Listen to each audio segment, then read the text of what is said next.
Welcome back to 10 Foot Customs and our 100 subscriber episode. What makes this episode so much more special than any other episode is really nothing. You guys are what make this episode special.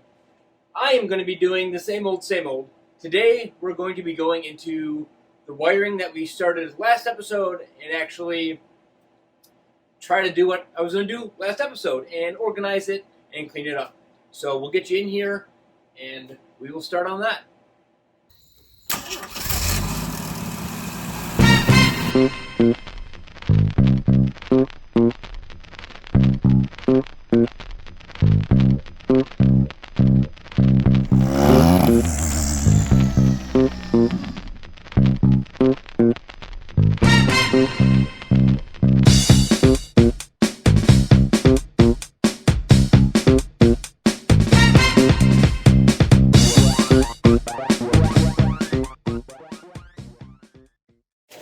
Well, again today I'm going to apologize for the heater being on.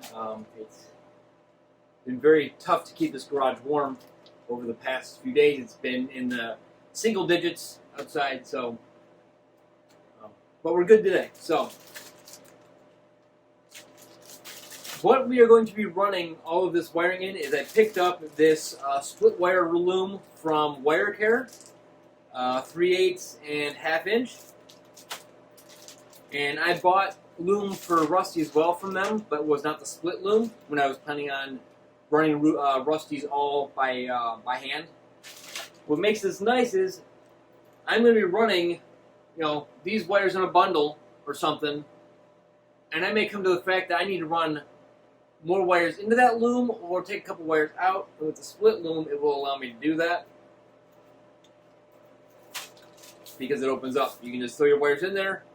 And if you got a wire that you need to add, you can just tuck it in. If you got a wire you got to pull back out, you just take it out. So I got 10 feet of each of these. Should be more than enough for what I need to do for here. And we're going to start organizing this. From what I can tell, the majority of all of this wiring runs to this side of the engine, with the exception of this box. But I've got a ton of slack over here, so I'm going to probably mount this box over there, and then run this in a nice clean Loom down to it, and then run the other side of it in a Loom down over to here. But my best bet to start this out is going to actually be to unplug everything that I have plugged in, pull the wires nice and clean, pull them all apart, anchor or mount this box somewhere over there, and then I bought, where did I put it? I bought this angle iron from Home Depot, I think, yeah. And what I'm going to do with this, the biggest complaint people have with these fiberglass tubs is grounding. And it is a legitimate complaint because you cannot just screw to this and get a ground like you could with a steel tub. So what I'm going to do with this is I'm going to run a strip of it along the battery bracket here, and I'll anchor it to the battery bracket, and I'll drill maybe 10 holes in here. That will allow me to put wire eyelets. And then I will run one big eyelet off of it from the ground terminal to it. This strip will be my ground strip. So anything I can run to here, and it will automatically get a really good ground back to the battery. This terminal here already goes to the engine block. It's directly to the engine block, so I'm not concerned about that one getting a good ground off the engine. Everything from the engine should be good. This is just more going to be a chassis grounding strip. And I'm going to mount it somewhere about here, maybe over here actually. If I put it on this side, I might be able to put the starter solenoid on this side. Ooh, is there something go underneath maybe? Oh, we'll figure that out as we go. I haven't 100% figured it out. But I'm going to start by getting everything unplugged again and pulled out nice and clean, and we'll start getting it into a Loom and trying to eliminate things that we don't need. I'm not quite sure what this is. I was looking at it. It goes to my oil pressure sensor. There is a thing that on Jeeps, and this could be it, that if the Jeep were to roll over and it loses pressure, this would kill the ignition, and it would kill the Jeep from running if it flips. I'm not 100% sure if that's what this is, If it is, well, that's good. The other thing I did do from last week is I did finish running the fuel line. So the fuel line is completely hooked up. The fuel pump is pumping. I did check that, and I probably had Ruby running for another, 3 or 4 minutes again. The carburetor is definitely not set up right. Something's not right with the choke. The choke never shuts off, so I have to figure that out. I'm probably just going to throw the other carburetor that I have on it anyway. So we'll see how that works on here. The other thing is, I don't remember what the other thing is. There's most certainly something else.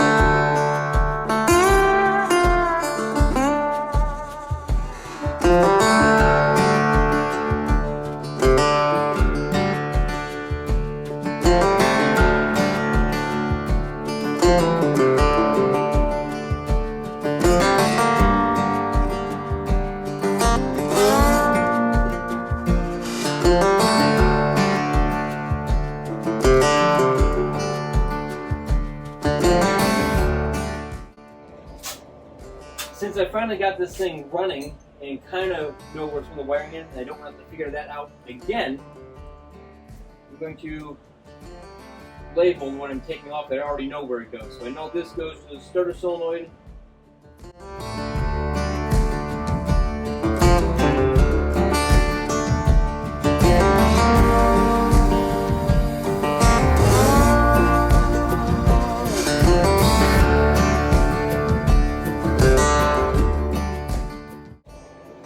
Try to make this a little bit easier to work with, since these wires basically all stay together.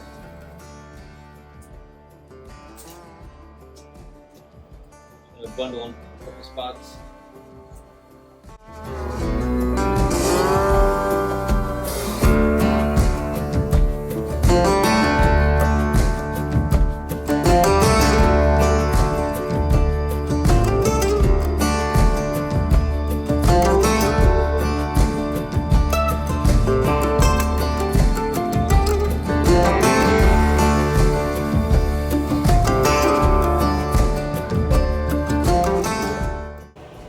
So here's one of the reasons why I'm trying to go through here and see what's going on. I just moved this wire because, again, this is melted. This got hot somewhere. I'm not quite sure why, but you move these things and the sheathing cracks, and that's just asking for shorting and fire. The green wire is not bad. It's not good, but it's not bad. Yeah, it's cracked up here.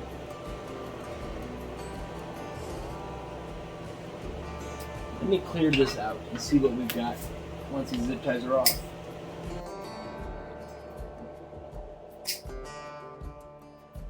Okay, so this green wire, this red wire.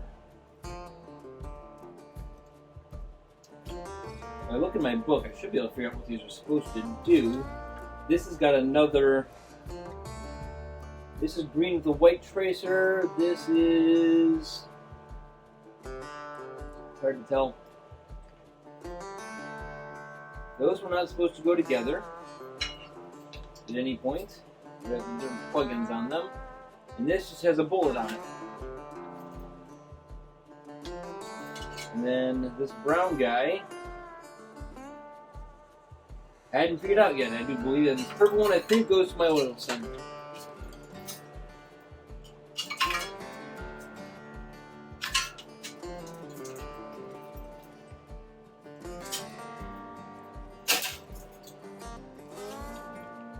This purple wire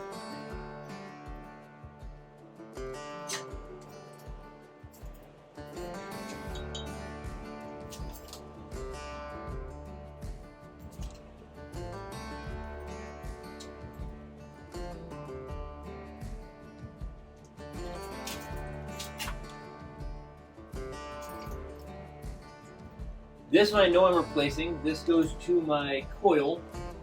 This is the hot lead to my coil. And then on the other side of that, not you, got this just wire. And I'm curious to know if this doesn't go to the other side of my... It can't go to the other side of my ignition switch. Or to the starter solenoid, because... No, it can't. Well, maybe. This may go to the other side of my starter solenoid. I don't know yet. But again, this has been replaced. This is not factory wiring. So this is all going to come out. I'm going to run one nice clean wire over to the power side of the coil, and if I need to jump something off it, I'll just run another nice clean lead to the starter solenoid. I remember what I was supposed to tell you. I got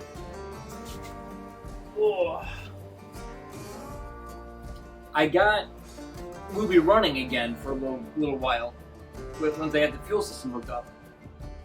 But I still don't have any oil pressure, and that concerns me.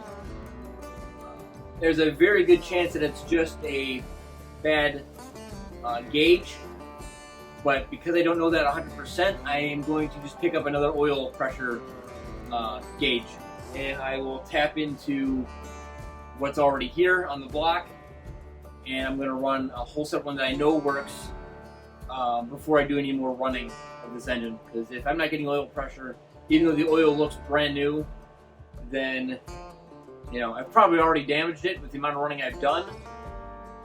But there's a chance I have. So before I run the engine again, I definitely want to get. That's going to be after the wiring is cleaned up. That's going to be the next big thing, is to hook up a good working oil pressure gauge. That's what it was.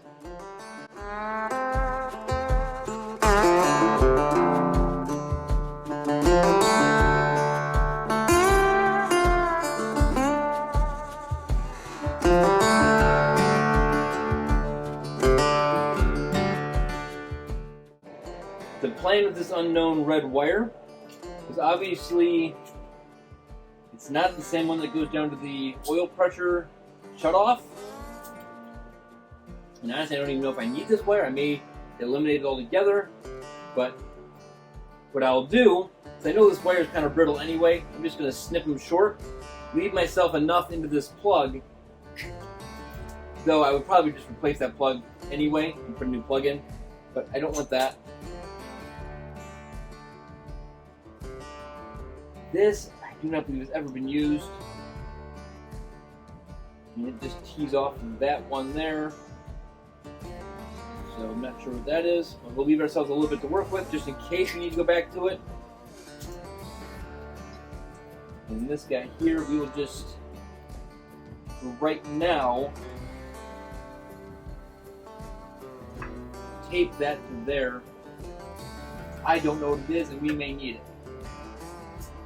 A lot of this is going to be short. Man, I'm going to shorten a ton of this up. I think. Okay. Since that's the last wire, I'm actually going to unplug this. That gets all the wires from this side of the engine off of it over to where the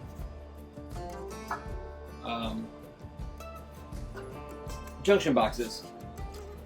So this wire here, I know I want to fix. This is the main wire that comes off my battery terminal to power everything. So, but this crimp is not fantastic. So I'm just going to lengthen this. I'm going to put a new end on here because this is kind of loose. We'll fix this. We'll give a proper run length over to there to where the battery's going to sit, and we'll make this much nicer. So this will be our starting wire here. So we're going to start. I'm not going to guarantee you that this is the 100% correct way of doing this, but this is how I usually do my electrical repairs on motorcycles and cars. I rarely have ever had a failure. So let me bring you in on what I'm going to do right here and try to repair this section. So we got a crimp that I don't like. So I'm going to try to cut it as much as I can left on the wire. So that's now cut off. We'll cut off this side. You want a little bit more of that. I've got a Weller soldering iron that goes up to 60 watts, which should be more than enough to do what I'm doing here. The higher the wattage, the better for the bigger wires. With it as cold as it was in here earlier, I doubt it would have soldered, but we will see. It melted pretty quick, so it should be good there. And we'll tin what's called tinning the end of this wire. So I'll show you that.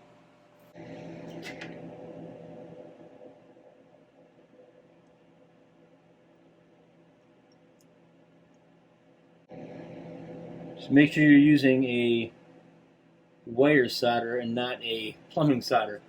They are not the same. Okay, so you have a nice tin on there. I have now cut and tinned the other side, so it's done the same. There are a few different techniques of doing this. You can leave the wire ends flared or loose, stick them together, and then solder the whole thing. That's kind of difficult when you're doing it by yourself. If you have somebody else, so this is just going to be, there to there, and it'll hold. My rule of thumb with soldering is, if you stick the two pieces of metal together and they don't come apart again, you did it right.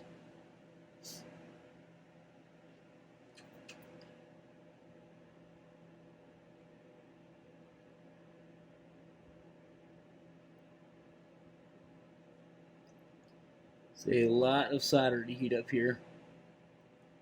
There we go.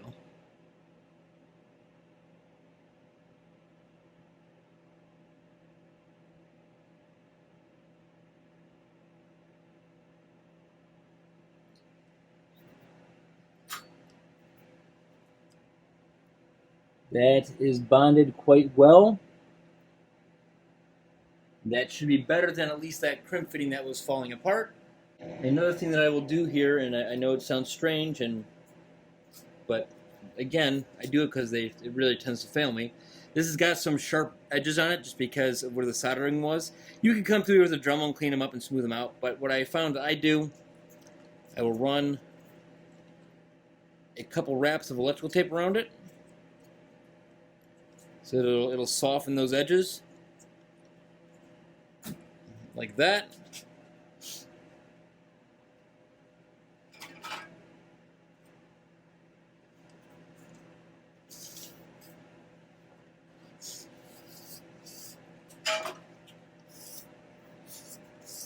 And then I will bring my shrink tube over top of the entire repair, and we'll shrink that down.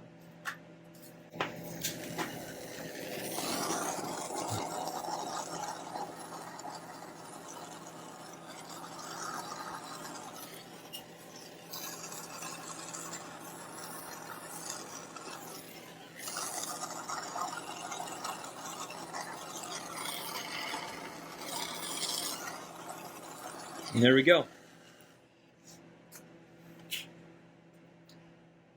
Is it perfect? No.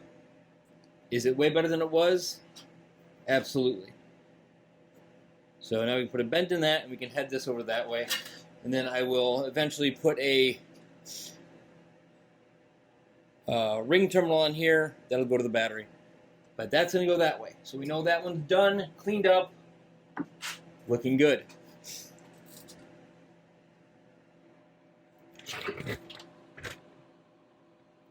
Gonna probably have to run up here because of the master cylinder. That's fine. Okay, the other one I know I have to clean up is this disaster here. These two wires look to be factory. This one is not, but I know I need this wire to the other side. So I'm gonna cut this out and put in a nice clean piece of this.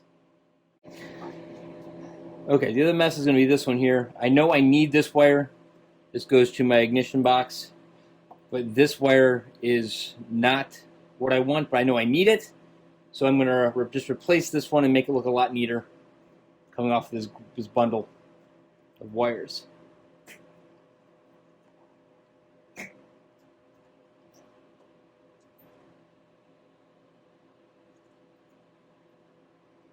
So the length, I mount that box right over here somewhere. I wonder if that's what these holes here weren't for.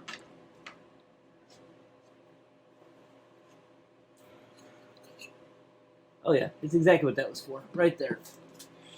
Somebody had that box mounted right there. So that's where the box is going to go back to.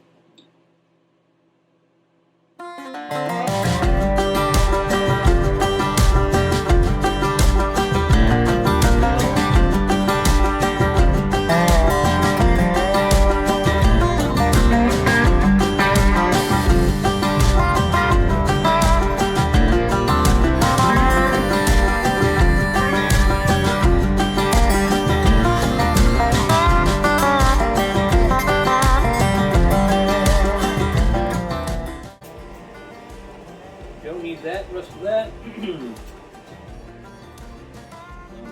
our ends off. We're basically going to go through, do the exact same thing we just did, except that we're going to add a wire to this to go to the other side. One of the things I like to do is think this is going to end up going that way. So I want this to come off the top of this loom. So we'll connect it with the top wire. We'll connect the three together. It goes upwards. With three hands then come into play. So we just soldered this once, and then we realized I forgot to put my string tooling on. So now we're going to do it again.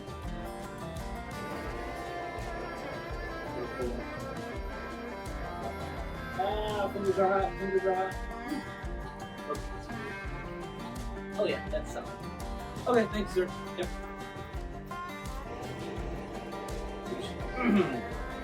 Couple of rough edges.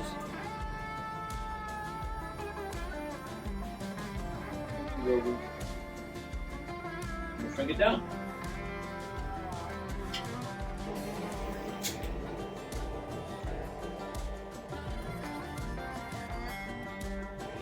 I'm going to go through here and continue doing, shortening these wires up. It's going to be the same process over and over and over again. And once I get this area straightened up and organized, I'll bring you back in here to see where the next step is, because this is just cleanup right now. So it's going to be quite boring. So let me get this dialed in, and then we'll get back to you.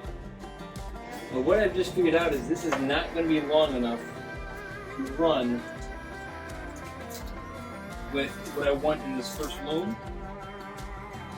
So I'm going to have to get this up to about here, and then I'm going to have to lengthen these wires. And I will just go back and I'll open up these splices and lengthen these with the correct colors of wire and get them down to where I want them.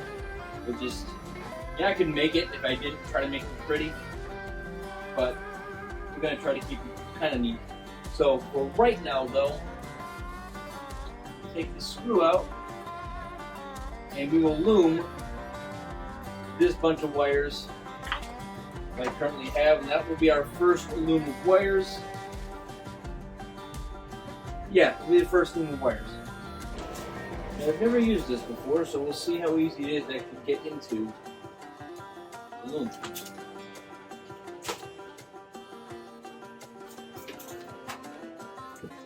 I know I'm going to take it out, and I know I'm using the wrong color string tubing for the wrong wires, and I don't care.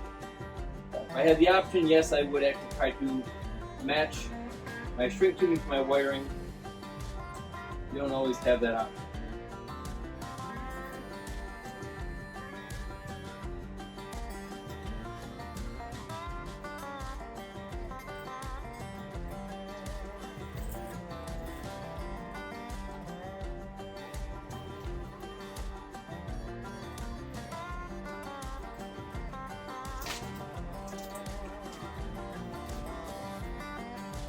That would clean that up really nice, actually.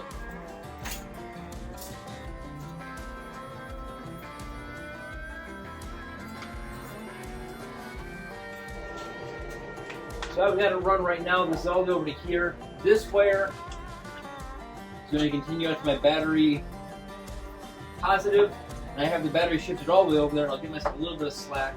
I'll put a new eyelet on here to hook to my battery positive. And these wires I will lengthen and drop them down here somewhere by the coolant lines, or try to drop them right behind the battery tray, and then distribute those wires out to this plug coil. Yeah, that can do that. So this, I will put, right now I'm just going to put a small zip tie to hold this so it doesn't come off the wires. I'll do the same thing over there, and I'll use some of the thinner. Right now, we're going to hit this to there.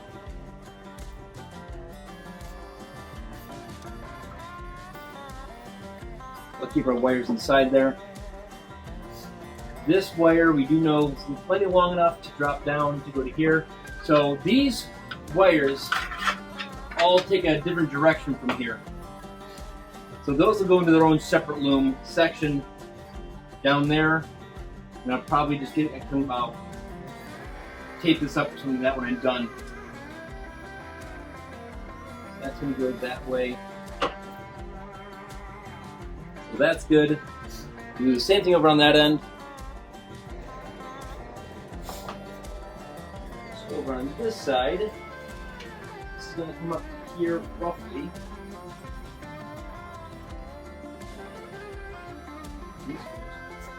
Down. I've got wires that come out of it right there.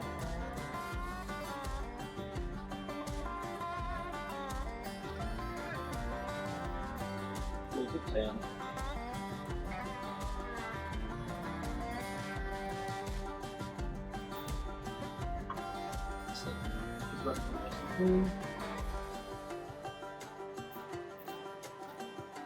That. Split them up some more.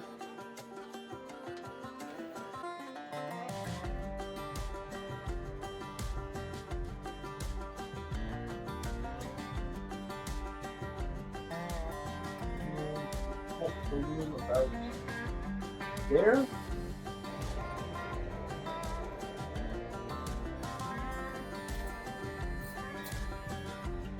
Go.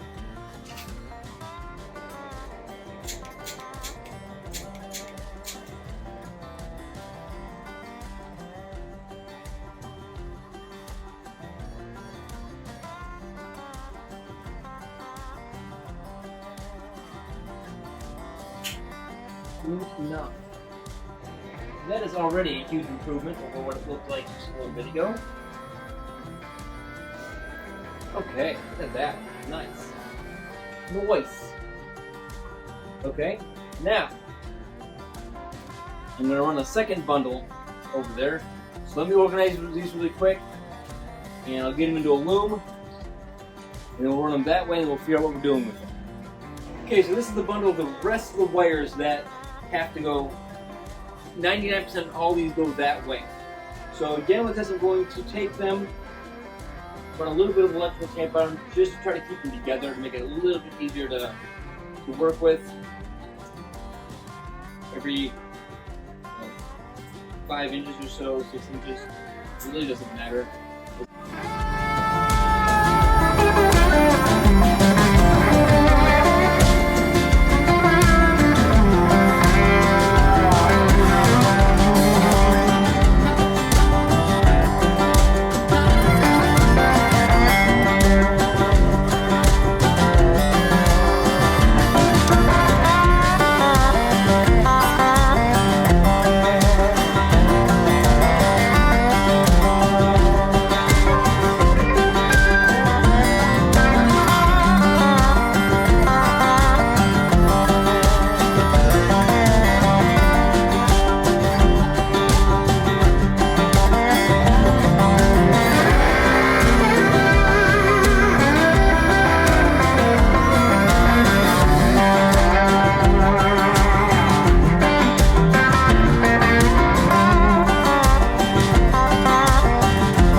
So the minimum length of loom you can order from wire here is 10 feet. So I ordered 10 feet of this size, and I ordered 10 feet of the other size, knowing that I was definitely going to be doing other wiring. But this will be what I have left of this bigger size, which I don't need any more for the engine bay anyway.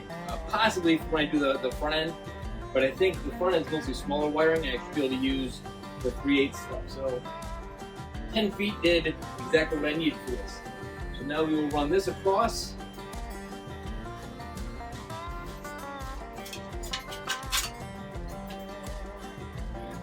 There. I'm going to have to get clips, nicer clips to hold it. I don't think this one's going to hold anyway. I think it's going to be too small. Might be like just enough.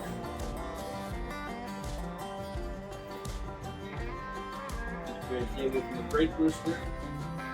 So right now, that will do perfect. I'll zip tie these together right there, or put another crimp holder in there. I thought the camera was recording the last segment I did, and it wasn't, but it really isn't all that important. I was just explaining how I was going to make this piece, which is going to be the ground strap for all of my grounding to for the chassis grounding. So basically just a piece of aluminum, drill holes in it. This bigger hole is going to be for the 12 gauge wire that I have going up here. It has a bigger eyelet, so the rest of these are going to be smaller, and 2 holes to mount. So we will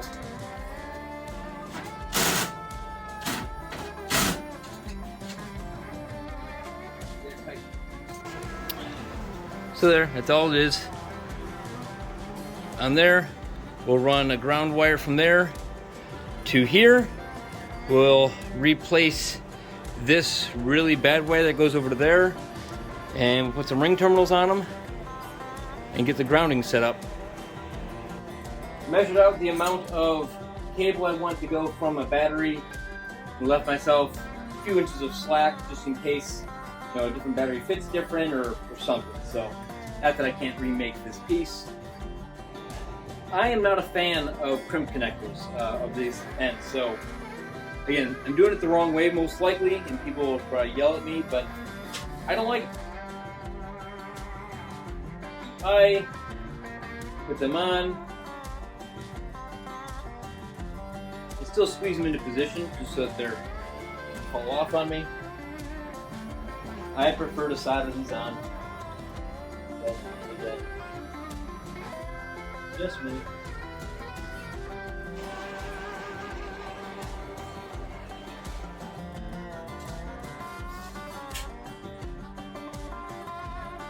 There's your piece.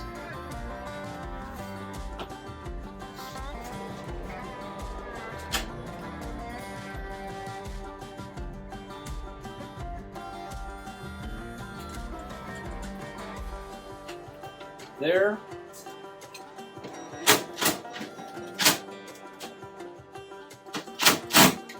Go like that.